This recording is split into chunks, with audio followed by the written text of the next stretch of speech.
Wow, wow, wow. All right, we're live. We are live. Episode 27. Yeah. All right, kick this off. I don't see it streaming on the PHPUgly page. It's usually a couple minutes behind. All right. So, yeah, well, there it goes. Mine just kicked in. All right. Hey, Tom. Hey, Eric, how's it going? It's going well. We are here. Another ugly night. We're here by ourselves tonight. Yeah, it just gets uglier and uglier, doesn't it? I know. You know, John's got the new kid, and he thought he was back on track, but just when you think you're back on track, those kids knock you back down. Yeah, it's amazing their ability to do the fakey on you. Say, oh no, I'm sleeping, we're good. Hey, ah! Yeah, it's... Yeah, got about another 18 years of that, he'll be fine. If he's lucky. How have you been? Not too bad.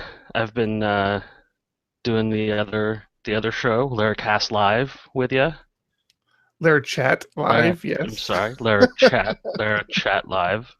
You got to promote the guys correctly, man. They're nice enough to let us drop our names fairly frequently on their show. So yes, they're foolish enough. They're letting us tarnish their brand. I know, and I'm okay with it. I was happy to be invited back. I was telling Sean, and I have a great time. I mean, I just enjoy talking about this stuff, even though I have absolutely no idea what I'm saying half the time. So it worked out well. Fooled him.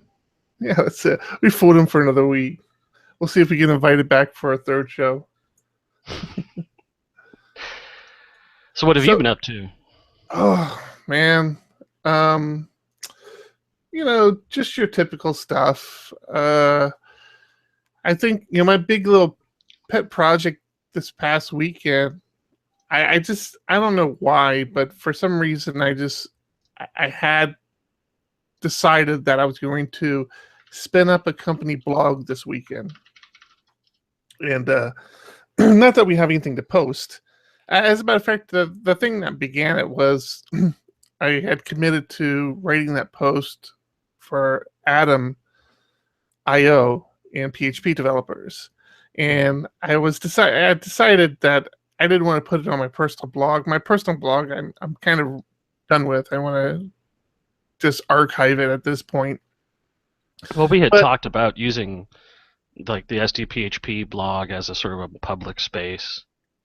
Yeah, I thought it was time for the DiegoDev branch to get a blog going. So I spent some time this weekend doing that.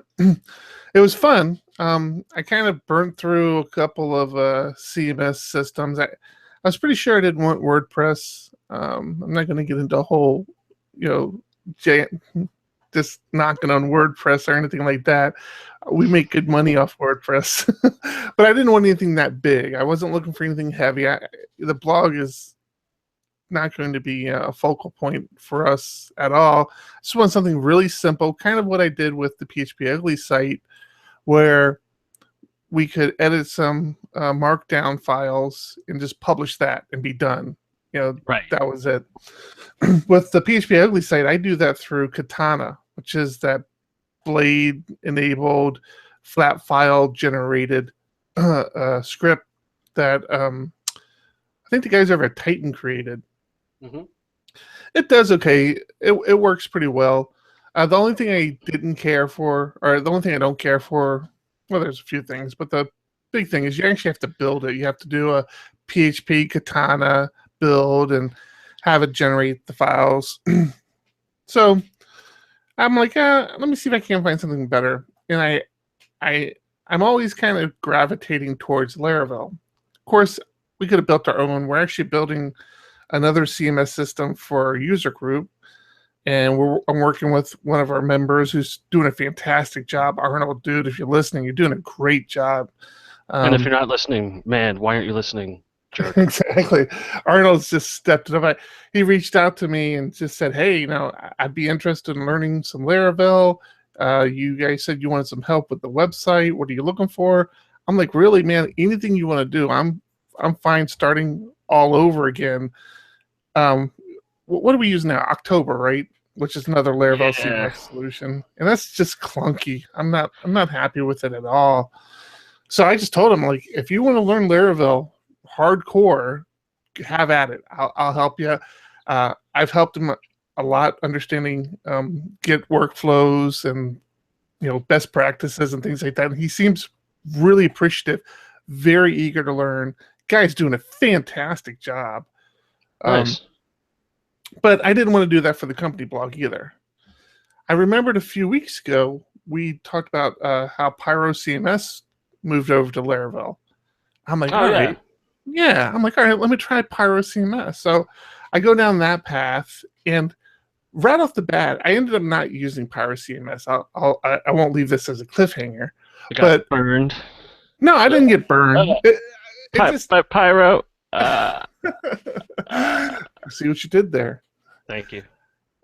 It was just it was getting to be a little more than I was looking to do. But right off the bat, I noticed something weird about Pyro. It's like I went to do the install, and right away I go to the file system, and I'm like seeing the Laravel 5.3 file system. I'm like, wait, what the hell? That's quick. Yeah, I'm like, did I? And for a moment there, I thought, did I just install Pyro over an existing site? Damn it! How did I do that? And I I go back to Pyro's blog, and yeah, I fired up Pyro 3.1, which the big upgrade was the move to Laravel 5.3. I mean, those guys are on point. That is impressive. Yeah, they released it like September 1st, I think. And it's just like, wow, those guys they're just on point. They're doing a fantastic job. So that was fun. So I really kind of wanted to play with it a little bit, and I did. And eventually, I'm like, yeah, this isn't going to work. I ended up going with another flat file CMS system. Has nothing to do with Laravel. It's called Grav. It's still PHP. It's called Grav, and it's cool. I don't know if we're going to stick with it. It's just kind of what I implemented. It worked. It sort of did most of the things I wanted it to do. And if you go to blog.DiegoDev.com, I mean, it's live. It's out there. I migrated over a couple of my older blog posts from my personal blog. I don't have anything new, any real new content up there yet, but that should be coming here soon. But the thing I liked about it over Katana was, although you're still generating flat files, there's actually a web interface you can do it if you prefer, but there's no build. So it's running PHP scripts every time you hit the site to on the fly generate it. So it's probably not as quick as it could be, but I'm happy with it. It's very pretty. Is that a template? No, that's just what. Yeah, I mean, it has a templating system. That's I think that's the basic template. That's just the one that came with the system. I did some tweaking, put some of our branding on it, but that's the basic template. So I like it. Yeah, it's cool. So that was my little pet project over the last weekend. What have you been up to? Are you making plans? Oh, I'm planning to move. I know. I think we talked about this last week, didn't we? We didn't get too deep into it, but yeah, we did discuss that I am planning to move to Colorado and Rocky Mountain Range. Yeah, we're looking at Colorado Springs. Which it'll be quite a transition for me. What's taking you there? Now you're pretty much maybe not born and raised, but you've been here in San Diego a very long time. Yeah, born in Oxnard and raised in San Diego, and yeah, I've been in Encinitas for, just under 30 years. Oh, really? You stayed in like pretty much the same town here in San Diego for 30 years. I've spent some time in Carlsbad and some time in Mira Mesa, but I always end up back in the Encinitas area. Yeah, And it's a nice area. It's where my family is. It's just too expensive, you know. Yeah, it's San Diego. It's Southern California. One of those things that having a family forces you to do is to create these long-term plans. And I started looking at my 5-year plan and just sort of saying, well, nothing's achievable. Everything's too expensive. The kids are not going to get jobs next year. You know, the kids still have a good 10 years on them until they're independent in any way. So to move forward in any way whatsoever, I just have to move. Yeah, and what's really strange is the way like the stars align there, as far as our local San Diego PHP user group goes, and you moving, because you were running our North County group, which for those who don't understand, San Diego County runs from the border of Mexico all the way up. I mean, how many miles is it north to Carlsbad or Oceanside? I don't know. I don't live in Encinitas. Anyway, San Diego County is a very large, it's enormous location. Yeah, and so it's pretty common. And the thing we saw when we were first starting up the user group is you kind of gravitate typically to the coast or downtown for these sort of events. Right. And we had been running the user group there for a while, but we kept getting all these requests from people up what we call North County, which is the northern end of San Diego County, just south of Orange County. And we were getting a lot of people from North County asking us, hey, we'd really like to see some of these talks. Any chance you guys can hold a meetup up here? So we had made the decision years ago, well, we'd go ahead and just run 2 groups. And John and I did that for years. Then Thomas and I started the Laravel group, and it just became too much for me personally. I'm like, I can't manage all 3 of these groups. So Thomas kind of stepped up and said, yeah, no problem, I'll do this. And then it all fell to shit. And I ran it straight into the ground. So not only is Thomas moving, but our longtime sponsor up in North County, who's been our only sponsor up in North County, business.com, they ended up getting bought. Yeah, so they're moving to an all remote workforce, and I guess it's happening quickly because this is the last month that they're going to have that office. Mm-hmm. So everyone's basically packing up their stuff and heading home and working from home now on. And, you know, that's good news for them. Working from home is great. I love it. You know, I for example, I couldn't move to Colorado if I didn't work from home. I'm keeping my job. You know, I just start an hour later and end an hour later. But you know, we're super thankful for business.com and Robert Schweischer for everything they've given us. And yeah, I'm gonna miss all you guys there. That was a major pivotal role in my life, was going to that every month and meeting everybody and doing work with you guys. I'm glad it had an impact. I mean, I enjoy it. It's just yeah, so it was just like this weird thing where we lost our host, we lost our sponsor, we lost our organizer, all within a span of a week and a half, I think. Yeah, and you're gonna have to take over the Laravel user group without me. How are you gonna handle that?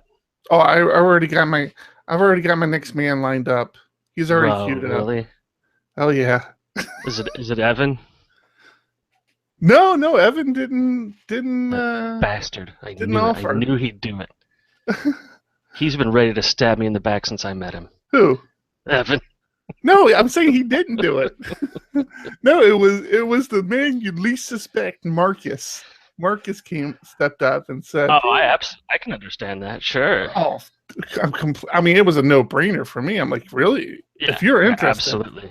That guy's just got all-star material written all over him. I mean, he's going to step into this community leadership role, and I just can see him just taking it to all sorts of new levels.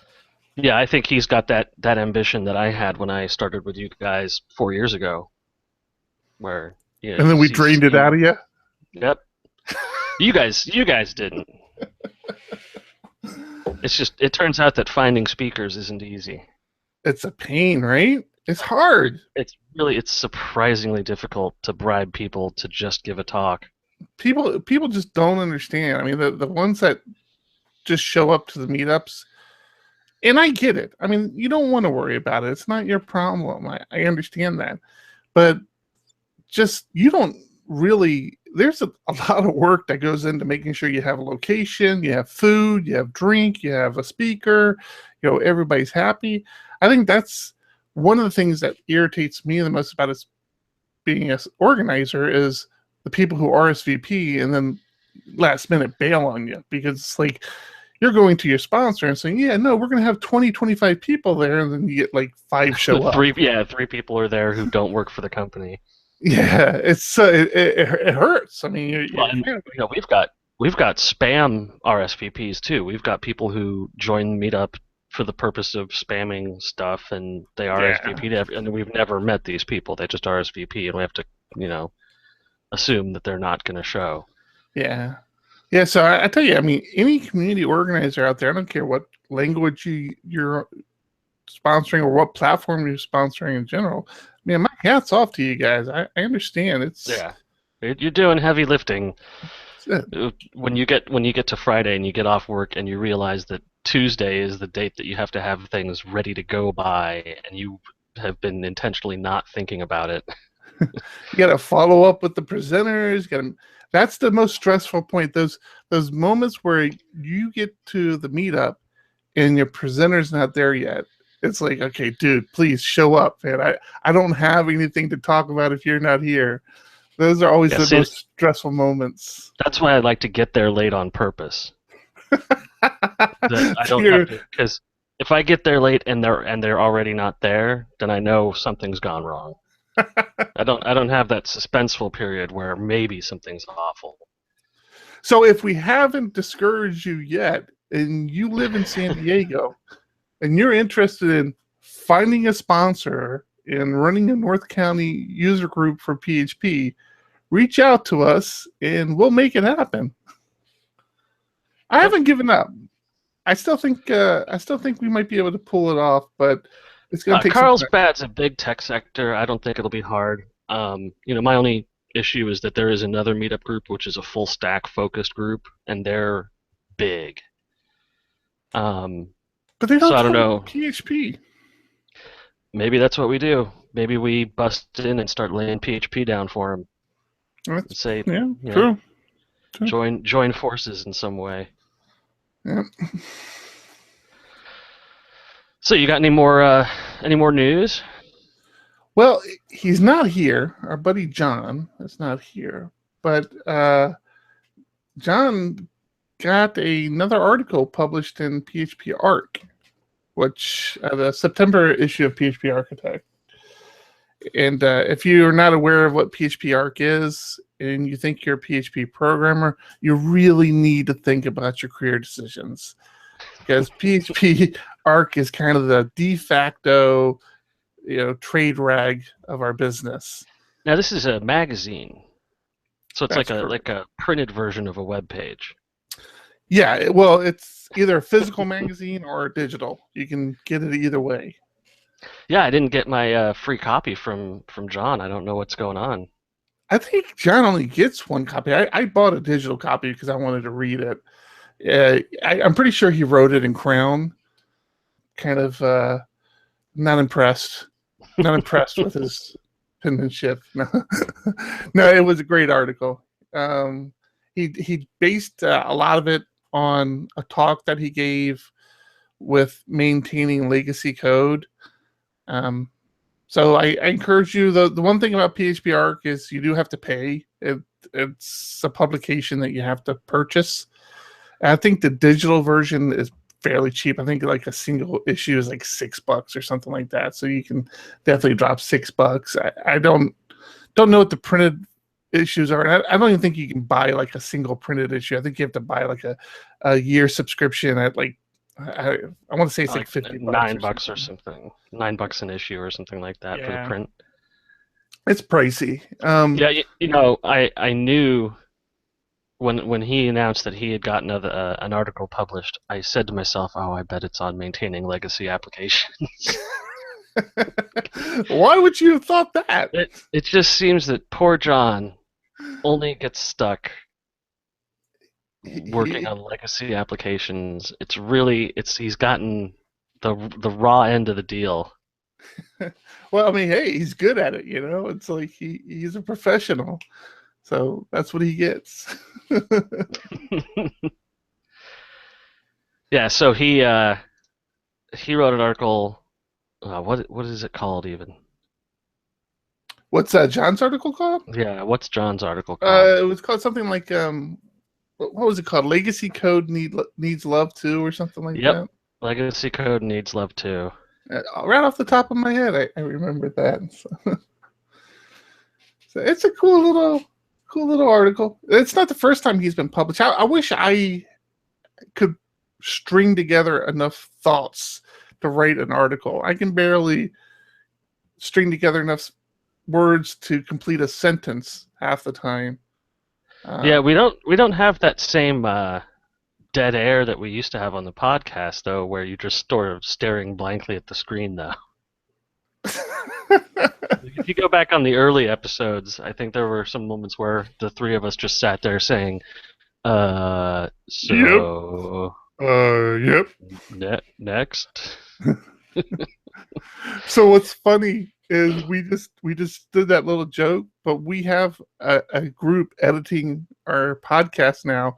They won't listen to it. They'll just hear the yep, Mm-hmm. and they'll just edit that whole thing out. They won't even realize it was part of the skit. You cut my best bit. That wasn't your best bit. Don't worry. Let me see. Dead air was your best bit. Yep, that's about right, actually. I get the title of the show. That makes sense. I like it. Let's see. What else happened? Lumen 5.3 came out. Don't know if we care about this. For those listening and might not understand what Lumen is kind of a minimal version of the Laravel framework. So it's built with a lot of the Laravel core stuff, but without all the extra amenities. It's kind of meant to be close to metal, really, one API endpoint sort of solution. I've used it before in the past. Yeah. Yeah, it's just the kernel and the routing, and I think that's about it. Yeah. I mean, it's fast as hell. I tell you, if what you're writing is just pure API endpoints, Lumen is quick and pretty small footprint, pretty easy to get up and running. You can kick out some API endpoints fairly effortlessly using Lumen. I always find myself every time I start a project, I think I'll start it with Lumen, and I'll be about 30 minutes into coding it and thinking, oh, you know what? Actually, I'm going to move this over to Laravel because I'm going to want this, that, and the other thing. And I always end up deploying it on Laravel. But that's not like the wrong way to do it. Start with the fast solution and then move to the slower solution as it's necessary. And it's not like Laravel's all that slow either. I mean, it's what I wish would happen. So just to give you a heads up, so Lumen is typically released about a month or two after a Laravel release happens to catch it up to its core components. Right. Yeah, I think it's been about a month. I think that's about what it was with the Laravel 5.3 release to Lumen 5.3. I looked at the Lumen 5.3 implementation and I didn't see any striking changes. Even the routing, which I thought for sure would have been in there, the new routing workflow, that wasn't even in there. It still has the old single routes file under HTTP, under the HTTP folder. Yeah, I was surprised to see that. That is very surprising. So I'm not sure what it might have just been, to get it up to 5.3, but I didn't see a whole lot of change there. But what I'd like to see, have you ever heard of AWS's the Lambda service? Is it the Lambda service?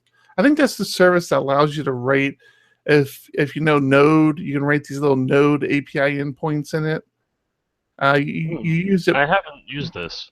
Yeah, so it's a combination of Amazon Web Services that you can kind of stack on each other, and you can basically create these API endpoints without ever spinning up a server. So you use this API, I forget what they call it, like gateway or router or something, and you use lambdas, and lambdas can be written in Node.js. I think just JavaScript. I don't think it's necessarily Node, but they can be written in JavaScript or Python. And I always wished, and I'm still kind of wishing, that they would offer Lumen as a solution for lambdas, because for PHP, because I really think it's a perfect fit to be able to deploy Lumen apps on Lambda without ever having a server or anything like that. Would be super cool, but Yeah. I don't know if that would ever happen. So I've got some information here about Fig. Oh, really, dude? Currently on sale for only $20 for a 3-pound bag. Dried Turkish figs on Amazon.com. Yes. Man. I was about to say, I feel like I'm dominating the show and I'm not giving you an opportunity to talk. And now I remember why. Your steamroll. I remember why I don't give you an opportunity to talk. We we said earlier we did the Lara chat live, which is interesting, but when we do that we mute each other. Everyone mutes themselves when they're not talking. And I took personal offense. Don't land. I took a personal offense from you when I was talking. You told me to mute. I'm like, wait, I'm the one talking, Thomas. Why are you telling me to mute? Oh, I get it. Don't forget when you shut up to hit mute. But the jokes don't land quite as well on that podcast because you can't hear the other people laughing. So I'll say something that could either be funny or grossly offensive, and I just sort of go you look at the icons and see whose head's bobbing up and down, Yeah, or who's got their face in their palm. I do love embarrassing everyone on that show. You do a pretty good job at it. Yeah. So Git 2.1 has been released. I've been anticipating this release for minutes. Do we care? Mm-mm. Did you even read the article? It's colorful. Git is one of those tools where it's like perfect. It's like, don't fuck with this. It's perfect. It does what it needs to do. Don't mess with it. But yeah, it got a new release. It does not a whole lot of bells and whistles, like you said. It's just colors in the command, and then fixes, and that strike through attributes, italics, and it's. I mean, when would you use that? I don't even know. But okay, it's there, fantastic. Just don't break it, because my life depends on Git right now, and you guys break that. I don't even know. Don't note it all up. Man, that would be horrifying. Yeah, I mean, I guess, in the way that you love Vim and just spending forever in Vim, configuring it to be your perfect little workspace, you can do that with Git too. I mean, you can configure all sorts of color options for different things and all sorts of output types, and it does a ton of stuff if you want to sit there and play with it forever, which this update does a lot of changes on. It adds a lot of support for more of those little tweaking, playing with things. But yeah, it's it's a big headline with no real content behind it. Yeah. You know, basically it just affirms that yeah, we didn't break Git. Here's your new version. Like I said, I don't even know how to upgrade Git on my Mac machine. I forget how I even installed it. I installed it through Brew, or if it was just there. I don't remember. I'll have to look. And again, I have no desire to upgrade it, so we'll see. All Yeah, right, just do brother. whatever my VM has. Brother, I left this last card on here for you. For me. My finger is on the edit button on this one. I just want to give you a heads up. I'm about to censorship you. This card is about YouTube censorship. I guess this is the Tom's soapbox time. This is Tom. I'm crazy moving into the woods time. Yeah, sure. Right. So I'll tell you. Right now, there's a big kerfuffle about YouTube censoring people, which they're not. YouTube is not censoring anybody. Videos are not getting removed. They're just being demonetized. I heard there was an issue with monetizing videos, which is not something we worry about yet. No, but it is the livelihood of a lot of people. Mm-hmm. I mean, you know, we're moving away from the television age into the micro TV show, the micro TV age, which is being facilitated by YouTube. But people are treating YouTube as if it's a utility, right? Where they have the right to use this utility by their own, you know, God-given nationality. I'm an American, damn it. I can YouTube if I want to. and how dare Google try to take my money and my voice away? And you know, I don't disagree with them, but if we've got the possibility that a website does become a utility, then we need to address that. You know, we have the right to the internet. Is the right to a YouTube channel the same?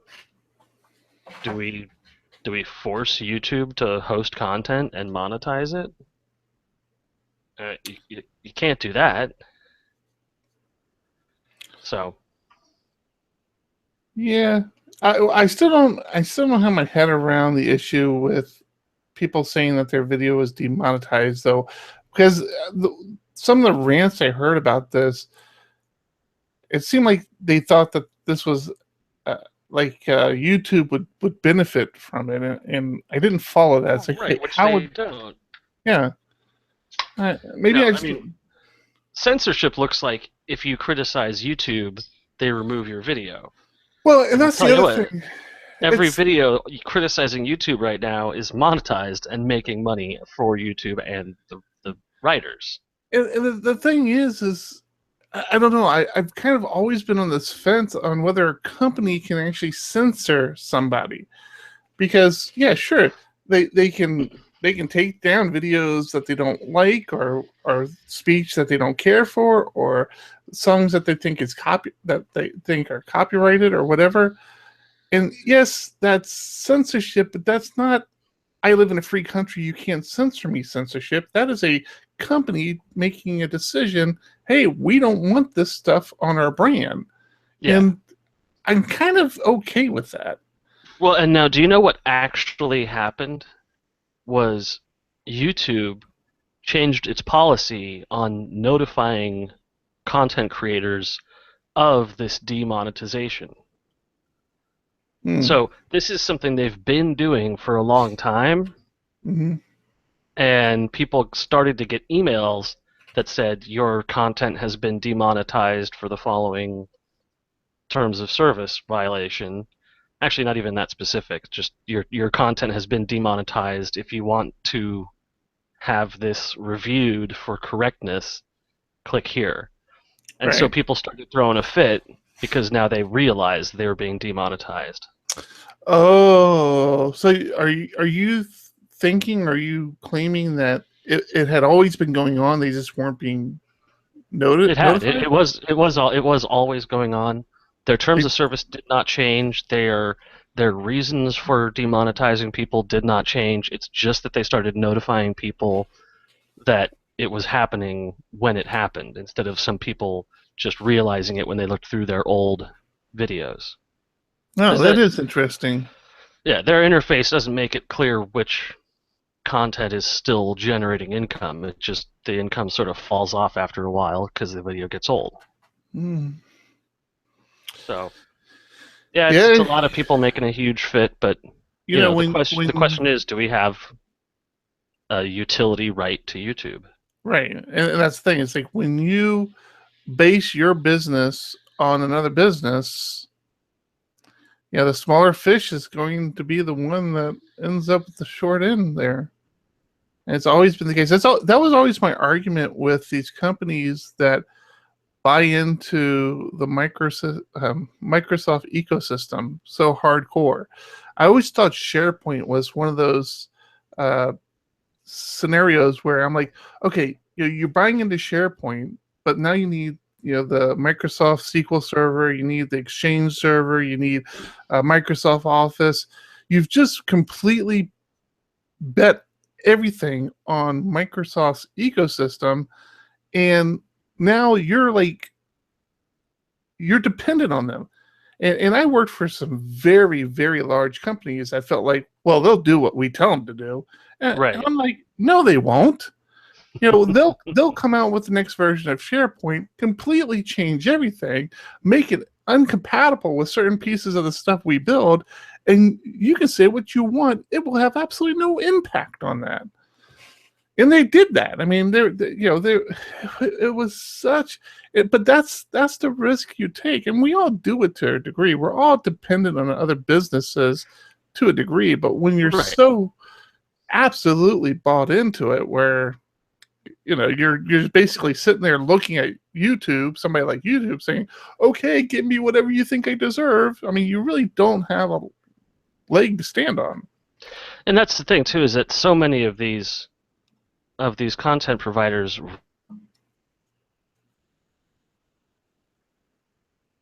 run they get contracts from people like audible.com and domain.com and stuff like that, and they run their own ad, which YouTube has no control over. YouTube cannot stop you from running your own ad. So if you've got a complaint, get an advertising department and do the job that they were doing for you. Right, exactly. Pick up your own ass and get to work. So I did have another little piece of news. Maybe there's a business model in there. I have another little piece of news for you. I don't know if you heard this or if you care. Are you familiar with Apogee? Apogee? Duke Nukem Apogee? Duke Nukem Apogee. I don't know what Duke Nukem Apogee is, but Apogee was this big API-based service out there.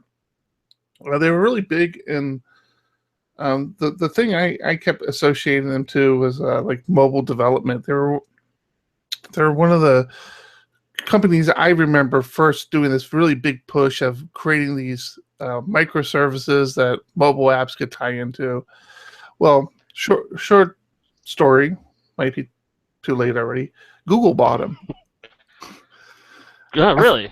Yeah, so it's kind of a big deal. I think it's kind of a big deal. I mean, there wasn't a whole lot of news on it. And I actually just tried to go to Apogee's website, and it seems, I don't know, down. I get a blank page. So I don't know what, no redirect, no, hey, Google just bought us, nothing. I bet you if I do a search on it, though, it would talk about it. But, and there we go, Google to acquire Apogee. So it's kind of cool. It amazes me to see the companies like Google, like Microsoft, still out there, still buying these other places up. They consume and consume. I thought Google wasn't buying things anymore. I thought, Alphabet now. Alphabet. Is that the company that acquires, or is that the company that builds stuff now? I forget. That's the company that acquires. Google is the search engine and advertisement business, and Alphabet is the parent company that owns everything and everyone, and they're the ones that they get to use the Google title on things whenever they want to. Okay. Because that's what everybody associates with, right? Right. So, like, the Google's cell phone service is an Alphabet product. Got it. It's called Google Fi, but it's an Alphabet-owned enterprise. Got it. Yeah, So, I thought that was interesting. all right. Well, hey, how you want to talk about Mr. Robot? No, I don't, because I'll give away spoilers, and people get mad at me when I do that. I Did get you hate watch mail. this week's episode? You think I did? No, I know you did. I watched it. You know what? I'm getting pissed off because I think at the end it said only 2 more shows left. I'm like, really? This whole season you've been stringing me along. Can we kind of get somewhere here? You didn't watch the ending several times for this week? I no. In the diner? Oh yeah. No, I didn't watch this. I've only seen it once. I watched the ending like 3 times when I first saw it, and then I hopped on the forums and got a frame by frame slow motion of that scene, so I could see what was happening. All right, we're gonna have to take this offline. We're not tainting our podcasts with it. Further, we're not further tainting our podcast. All right, I need to watch it. I have it on Google Play. I bought the season. Did you know you can polish dirt? Polish dirt? What are you talking about? Huge thank you to our editors. Just putting a little spit shine on it. Oh man, we should probably give them a shout out. I don't know. I forget what they're called. Pod editing or something. You know they're going to hear this. you know they don't listen like 95% of the other people. By this time in the podcast, everybody's pretty much zoned out. They've finished their workout or whatever, and even our editors, they don't care. If I'll put a challenge out there. Editor, if you're listening to this right now, send me an email and I'll send you a sticker or something. And please like and subscribe. Oh, what? No, why would you say that? Well, like and subscribe? Yeah. Review us on iTunes? Yeah, why would you say that? Because it helps us. It helps our numbers. Yeah, I know that. And see, you're just proving a point to me. You just totally proved my point. I've changed our entire outro to include all of that information. Oh, well, see? And look how surprised you are to find that out. I don't want to hear myself. I can't. Damn it. I've tried. The moment I hear myself, I start going, no, this guy doesn't know what he's talking about. I even had my daughter record it because she had the best voice. So you've got the sponsorship in there too. I've got the DiegoDev sponsorship in there, and I've got the rate us on iTunes in there, and it's actually a pretty long outro. I ended up cutting our Twitter handles out of it because it was just it was getting to be too long of an outro. All right. Well, I think now that we're discussing the contents of our outro, it's time to kill it. Yeah, we should probably actually get to the outro. Okay. Well, I want to thank everybody who's been listening to us, who's been following us on Twitter. We've been getting some feedback from people, and it's been great. It's always good to hear people do listen from time to time and have some discussion points they like to bring up. So that's great. But yeah, thanks for listening. This has been another PHP Ugly. I'm Eric Van Johnson. And I'm Tom Rideout. To use a password manager. You're awful. You're awful with that. All right, I'm going to kill the live stream. We're talking Mr. Robot. Hold on one second.